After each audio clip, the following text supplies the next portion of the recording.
Nós fizemos essa passeata, eu até devo estar aqui vermelho, que são pimentões sem voz, desculpem, porque foi muito bonita a passeata. E nós vimos, durante a nossa caminhada a favor da vida e contra a morte, que muitas pessoas, querendo legalizar o aborto, elas partem primeiramente de um princípio que ele é nazista. É o mesmo princípio que Adolf Hitler utilizou para justificar a matança de 6 milhões de judeus. O que foi que Adolf Hitler disse? Para justificar a matança, ele dizia que os judeus não eram seres humanos. Logo, como os judeus não eram seres humanos, nós poderíamos matá-los porque não eram como os alemães eram. Então eles queriam limpar a Alemanha e o mundo de toda a raça não branca. O que é que os movimentos abortistas fazem? Eles dizem que a criança no ventre da mãe não é ainda um ser humano, que ela é extensão do corpo da mulher, que não é uma vida como nós somos uma vida. Pois bem, então eles dizem, a partir desse princípio que nós vemos que ele é mentiroso, falso, nós vemos que a criança não é extensão do corpo da mulher, extensão da mulher. Por quê? Primeiro, uma criança no ventre da mãe é ela quem regula o ciclo menstrual, ela quem regula, digamos, a quantidade de líquido amniótico, ela quem regula todo o ciclo hormonal da mulher.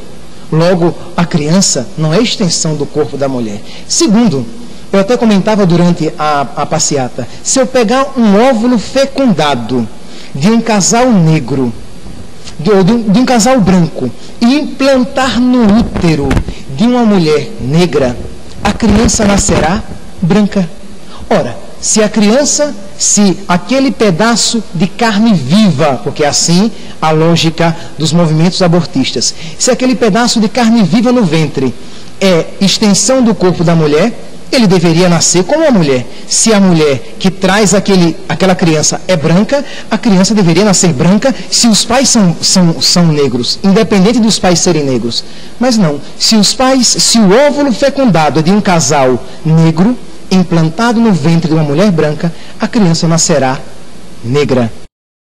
Se o óvulo fecundado é de um casal branco, implantado no útero de uma mulher negra, a criança vai nascer branca, independe da mãe. O feto é o agente ativo, não é o agente passivo. Pois bem, então eles partem desse princípio, que a criança, que aquele feto não é um ser humano, é uma extensão do corpo da mulher. E aí, em cima disso, eles jogam as justificativas mais loucas e absurdas para legalizar o aborto. Ora, nós podemos matar aquela criança. Eu não irei em nenhum momento aqui chamar de feto, embora seja, né? Mas para deixar bem claro que é uma criança, é uma vida querida por Deus, com alma humana, desejada e pensada por Deus. Pois bem, aquela criança no ventre da mãe pode ser morta se a mãe não tiver condições de criá-la. Nossa, quer dizer então, minha santa, que esse mesmo raciocínio, ele tem que ser válido para todas as outras situações, senão ele é falso. Ora, se eu posso matar uma criança porque eu não posso criá-la, se você fosse minha filha e eu não pudesse criar você, eu poderia matá-la, porque você está atrapalhando a minha vida profissional, porque eu não tenho condições de mantê-la. Pelo amor de Deus, que absurdo é esse? Qualquer pessoa de bom senso diria, se você não pode então criar, dê para adoção. É uma pena que isso aconteça, porque é uma perda para a mãe, pelo menos isso deveria ser, mas dê então para adoção. Não que você mate a criança porque não pode criá-la ou porque ela vai atrapalhar os planos da sua vida. Segundo, não, a criança ela é deformada. Então, é indigno deixar uma criança nascer mal formada, ela vai ter uma vida subhumana. Então, vamos matar a criança. Pois bem, isso também fazia Hitler. Iam para os campos de concentração as crianças com síndrome de Down, as pessoas com defeitos físicos. Por quê? Porque era uma vida indigna de ser vivida. Eles não eram seres humanos, eram seres abaixo da qualidade de seres humanos. Então eles os matavam. Perceberam? Nós voltamos para um holocausto silencioso. Estamos fazendo as mesmas coisas de Hitler, só que de uma maneira muito mais brutal, e silenciosa. Ninguém percebe, porque sobre isso a mídia não fala. O outro argumento é o estupro. Ora, se uma mulher é estuprada, é justificável. E isso, infelizmente, a lei brasileira prevê. É justificável que uma criança seja abortada? Não, não é justificável. Ora, se esse argumento é válido, se a mulher pode matar aquela criança no seu ventre por causa do crime do pai, eu também posso. Eu posso matar você pelo crime da sua mãe. Sua mãe cometeu um crime e eu mato você. Isso é correto? É claro que não. Só os loucos, homicidas ou que tenham muitos interesses nisso, veem um motivo justo e lícito para legalizar o aborto em caso de estupro. Qualquer pessoa sensata dirá não, não, não, porque eu sou cristão. Não, não, não, sou contra esta maldição. O aborto é uma maldição e nós, brasileiros, não queremos esta maldição no nosso país. E um outro argumento muito utilizado é o quê? Padre, independente do que a igreja diga, independente do que os padres preguem, o aborto acontece, padre. Cai na real, rapaz. O aborto está acontecendo aí aos milhares. E como é que nós iremos resolver este problema? Então dizem eles, vamos legalizar. Tá bom. Perceberam que desde o início da entrevista eu falei o quê? Que um argumento para ser válido tem que ser aplicado a todas as outras situações, né? Então tá bom. Então porque, segundo eles, existem milhares de abortos, a solução para este problema é legalizá-lo, nós iremos então legalizar o tráfico de drogas. Os traficantes do Rio de Janeiro ficarão felicíssimos, porque lá o tráfico é generalizadíssimo. E nós iremos resolver legalizando. Iremos resolver este problema tão grande, para o qual não temos uma solução imediata, legalizando. É permitido festa nas favelas dominadas por aquelas equipes, por aquelas gangues, por aqueles traficantes. Outro, padre, a violência no Brasil, ou melhor, a corrupção que a gente tanto fala, né? Padre, infelizmente a corrupção tomou conta do nosso Brasil. Como resolvê-lo? Legalizando? Ora, se nós iremos resolver o problema do aborto, que é tão universal, já que todo mundo faz, a solução é legalizá-lo, já que todo mundo rouba, vamos dizer que é permitido, e você abra as portas da sua casa, para que os ladrões não tenham nem trabalho de entrar e roubar, porque nós iremos resolver o problema do roubo legalizando-o. Ora, se você for para algumas localidades do nosso Brasil, infelizmente, a violência à mulher é muito presente. Em alguns lugares, infelizmente. Ora, como é que nós iremos resolver o problema? Desculpem aqui, vou enxugar o rosto, que estou aqui pingando. Muito bem. Como é que nós iremos resolver o problema da violência à mulher? Legalizando. Maridos, querem bater em suas mulheres? Batam. Porque, ora, se a lógica é essa, se o problema é grande, se para ele não temos uma solução imediata e a solução é legalizá-lo, então isso será aplicado a tudo. É indecente. Esta postura é indecente, é criminosa, é assassina e é interesseira. Quem isso está fazendo tem muitos interesses. E os nossos políticos, olhe, estou de olho em você. Eu vou ficar de olho em você. Se vocês políticos começarem a fomentar as massas, querendo a legalização, nós iremos também nos levantar. E lembre-se, nós temos também uma multidão que nos ouve. Uma multidão que ouve com respeito. Os padres, os pastores e muitos outros líderes religiosos. Vocês vão comprar uma briga feia. E vocês vão perder. Que nós tiraremos vocês a pontapés. Nós tiraremos vocês, seus abutres, a favor da morte e do genocídio de milhares de crianças. Nós tiraremos vocês a pontapés. Porque vocês não podem legalizar uma lei em que 80% dos brasileiros são contra ela. Vocês não têm direito de legislar sobre algo que nós, brasileiros, e o país é nosso, não primeira e unicamente de vocês, legalizar uma lei que somos contra esta lei. Nós iremos tirá-lo. E a nossa presidente, ela se comprometeu, estamos de olho na senhora, a senhora se comprometeu em vetar o aborto caso ele chegasse. E eu espero que a senhora seja uma mulher de palavra. Porque se a senhora não for uma mulher de palavra e a senhora não honrar o cargo que a senhora tem de presidente da República, nós iremos também se levantar. Nós iremos nos levantar. Nós iremos nos levantar contra esta lei. E se vocês vão resolver matar os cristãos e persegui-los, com a graça de Deus, nós estaremos dispostos a entregar a nossa vida. Que Deus conceda a graça aos cristãos de derramar o seu sangue, mas de não se acovardar. Temer a Deus e não aos homens. Temer a Deus e não a esta corja iníqua e indigna de nos representar. Nós iremos nos manifestar e eu espero que vocês estejam do nosso lado. Que Deus os abençoe a todos.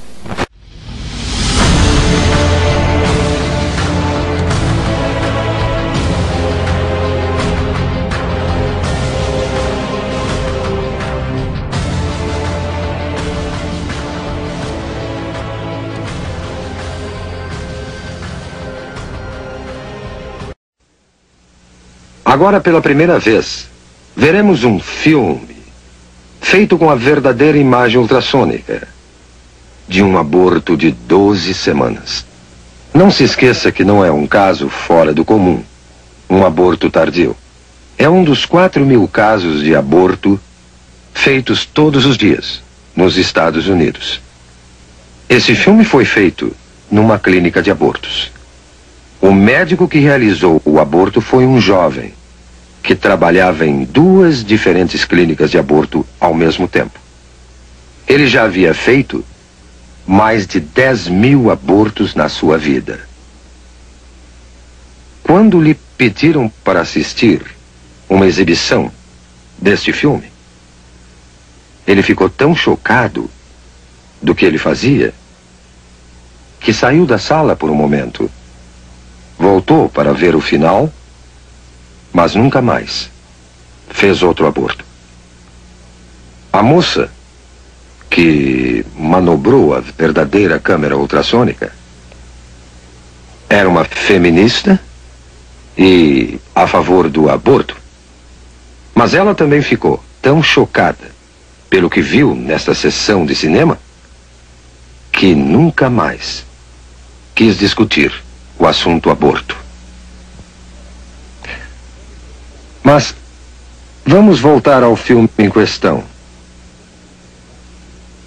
Estamos observando um detalhe de uma verdadeira imagem ultrassônica de uma criança de 12 semanas. A criança está colocada nesta direção. Vocês estão vendo a cabeça da criança aqui, o corpo inteiro da criança aqui, e essa imagem é a mão da criança perto da boca. Olhando essa criança mais de perto, observamos o olho ou a órbita ocular aqui, o nariz da criança aqui, sua boca aqui, e até vemos o ventríloco do cérebro aqui. Esse é o fluido que enche os espaços do cérebro. Vemos o corpo da criança aqui, com as costelas em silhueta, e sua coluna vertebral atrás. Essa é uma área granulada de tecidos. Na parte superior, parece ser a placenta da criança. Podemos até distinguir aqui as coxas, as extremidades inferiores saindo do corpo, desta maneira. Agora, vamos à ação. Vemos o coração batendo no peito da criança. Suas batidas são de 140 por minuto aproximadamente. Agora, vemos a criança se movendo dentro do útero. E observamos várias mudanças de sua posição. Ela ainda está colocada desta maneira. E a boca está recebendo o polegar da criança. A criança está outra vez movendo-se calmamente no seu santuário. Agora, esta sombra que estamos vendo na parte inferior da tela é a ponta de sucção que foi deliberadamente colorida para que possamos distingui-la com mais clareza. Mas o aborteiro dilatou o colo e está inserindo a ponta de sucção que podemos observar se movimentando na tela. Podemos notar que a ponta de sucção, que está aqui, quando se move em direção à criança, ela recua do objeto e começa a produzir movimentos violentos e agitados. A criança se move com mais determinação. Sua posição muda constantemente e ela retrocede mais uma vez aqui. A ponta de sucção ainda não tocou na criança e mesmo assim ela permanece agitada e movendo-se violentamente. A criança virou agora outra vez de perfil e a ponta de sucção volta mais uma vez a aparecer na tela. A boca da criança está aberta, o que veremos mais uma vez em outro momento. Mas esta ponta de sucção, que vemos se movendo violentamente na parte inferior da tela, é um instrumento mortal, que eventualmente irá destruir a criança. É só depois que o saco é perfurado para a saída do líquido que a ponta do aparelho entrará em contato com a criança. Mas podemos observar a ponta movendo-se enquanto o aborteiro procura o corpo da criança. Mais uma vez vemos a boca da criança aberta, como se estivesse emitindo um grito silencioso. Este é o grito silencioso de uma criança prestes a enfrentar sua extinção. Agora as batidas do coração aumentam dramaticamente e os movimentos da criança são mais violentos, como percebendo a agressão ao seu santuário. Está se afastando e podemos vê-la movendo-se para a esquerda do útero, numa tentativa patética de escapar aos terríveis instrumentos que o aborteiro usa para extinguir a sua vida. Agora, o coração está visivelmente acelerado. Suas batidas chegam a 200 por minuto. Não há dúvida alguma que a criança percebe o perigo mortal que a espera. A membrana foi perfurada e o fluido escapou. Não se vê mais o reservatório de líquido protegendo a criança.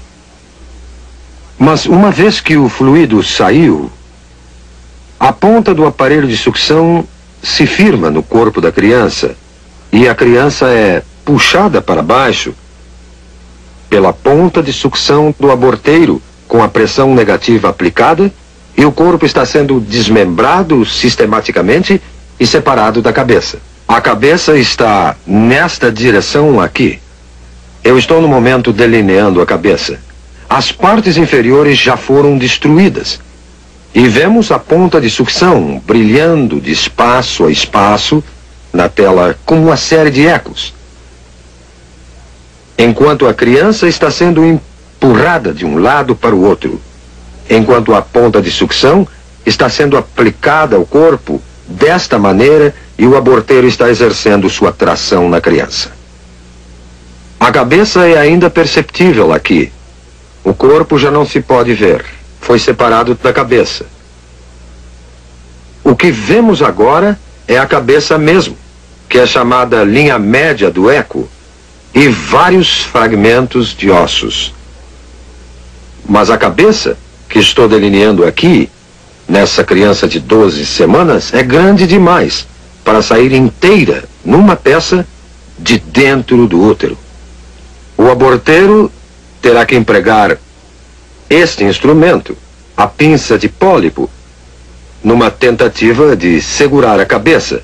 Ele agora tentará dilacerar a cabeça com esse instrumento, dessa maneira, e remover a cabeça aos pedaços de dentro do útero. O aborteiro e o anestesista têm um código secreto entre eles, que os protege da pavorosa realidade dos fatos. O aborteiro e o anestesista se referem à cabeça da criança, que agora é chamada de número 1. O anestesista, então, perguntará o aborteiro. O número 1 já saiu? Já acabamos? Vemos agora, intermitentemente, os dentes ou lâmina desse instrumento aparecendo nessa imagem aqui. A cabeça tende a flutuar, solta no útero, e aqui estão os dentes ou lâmina desse instrumento vindo por aqui, e a cabeça está sendo agarrada pela pinça de pólipo e puxada para baixo em direção ao colo. Agora, tudo o que vimos sobrando são simples resíduos, simples fragmentos, pedaços de tecidos que documentam que ali viveu uma vez um indefeso, frágil ser humano.